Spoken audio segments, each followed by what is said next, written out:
Shalom kelas 2, bagaimana kabarnya hari ini? Bapak berharap semua dalam keadaan baik-baik saja, semua dalam keadaan sehat, semua tetap dilindungi oleh Tuhan Yesus Kristus. Dan pada kesempatan ini, melalui video, Bapak akan mengajarkan pelajaran yang kelima.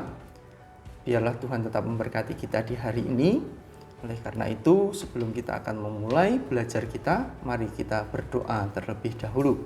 Mari tutup mata dan lipat tangan, kita berdoa. Tuhan Yesus, terima kasih karena Tuhan telah memberikan kami kesehatan dan kekuatan, kepandaian dan kemampuan untuk kami belajar. Kami akan memulai untuk kegiatan belajar di hari ini. Tuhan akan memberkati kami dari awal sampai dengan akhir. Biar kami bisa fokus dan mengerti pelajaran ini. Dalam nama Tuhan Yesus kami telah berdoa. Amin. Di pelajaran yang kelima ini, kita akan belajar tentang tanggung jawabku di rumah. Pendidikan Agama Kristen kelas 2. Modul untuk pelajaran kelima ini sudah Pak Didik print dan sudah Pak Didik berikan kepada teman-teman. Bila ini membantu teman-teman untuk bisa belajar. Dan melalui video ini, Pak Didik hanya ingin membantu menjelaskan sedikit dari modul yang Pak Didik telah berikan. Oleh karena itu, mari kita akan menyimak untuk belajar kita di hari ini. Setiap orang memiliki tanggung jawab. Siapa saja pasti memiliki tanggung jawab. Tanggung jawab yang dimiliki setiap orang itu berbeda antara satu orang dengan yang lainnya. Tidak selalu sama, contohnya adalah tanggung jawab ibu dan ayah dan juga anak. Itu semuanya berbeda, walaupun juga ada tanggung jawab yang sama. Tanggung jawab itu artinya adalah melakukan kewajiban dengan penuh kesadaran tanpa ada paksaan. Tanggung jawab anak di rumah adalah membantu orang tua, belajar, menjaga kebersihan rumah, menjaga kerukunan dalam keluarga. Tanggung jawab ini wajib untuk dilakukan. Sekali lagi, dilakukan tanpa ada paksaan. Sebagai seorang saudara, kakak, contohnya seperti itu, memiliki tanggung jawab untuk mengasihi saudara yang lain yang ada di rumah. Contohnya adalah kakak menjaga adik saat bermain. Ketika adiknya jatuh, kakak membantu untuk adik itu berdiri. Supaya adik tidak menangis, kakak bisa ikut bermain dengan adik. Itu adalah contoh kasih, atau contoh juga tanggung jawab di dalam keluarga yang di rumah.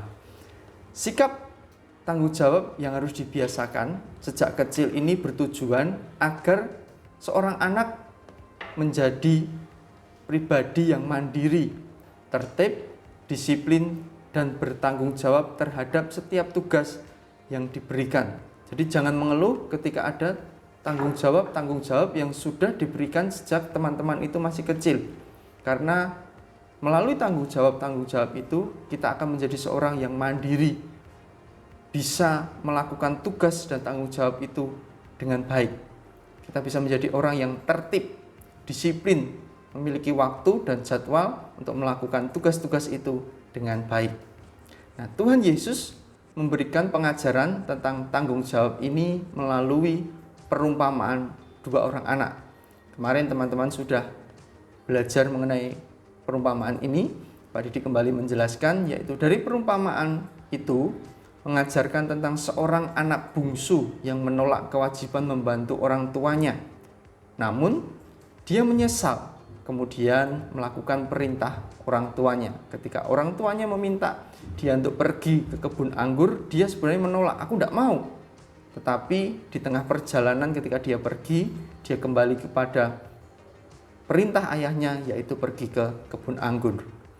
Berbeda dengan anak sulung yang ingin melakukan perintah orang tuanya, tetapi kemudian dia tidak pernah melakukannya. Dia berkata kepada ayahnya, pergilah ke kebun anggur. Iya, aku akan pergi. Tetapi dia tidak pernah ke kebun anggur itu, justru dia pergi ke tempat yang lain. Tokoh dalam perumpamaan ini atau gambaran dari perumpamaan ini, Bapa itu adalah gambaran Tuhan. Tuhan yang memberikan perintah, Tuhan yang memberikan petunjuk kepada manusia. Nah, anak sulung itu adalah anak yang pertama, gambaran seorang yang tidak bertanggung jawab. Dia seakan-akan berkata iya, tetapi dia tidak pernah melakukan tanggung jawabnya itu. Berbeda dengan anak bungsu. Anak bungsu ini adalah gambaran seorang yang bertanggung jawab. Seorang yang bertanggung jawab walaupun awalnya tidak melakukan. Dia berkata tidak, tetapi akhirnya dia melakukannya. Nah, dari kedua orang anak ini, Bapak berharap teman-teman adalah seperti anak bungsu, yaitu orang yang bertanggung jawab. Mungkin pada saat diperintah sama orang tua, diperintah sama guru, sulit bu, tidak usah aja dikerjakan. Tetapi akhirnya mau mengerjakan dan menyelesaikan tugas-tugas yang ada. Ini adalah pilihan yang baik, dan Bapak berharap teman-teman juga belajar untuk bertanggung jawab, supaya menjadi orang yang tertib, mandiri, disiplin, dan siap menghadapi setiap tantangan-tantangan yang ada. Hanya itu yang bisa Bapak sampaikan di hari ini. Selamat melakukan tanggung jawab di rumah. Tuhan Yesus memberkati.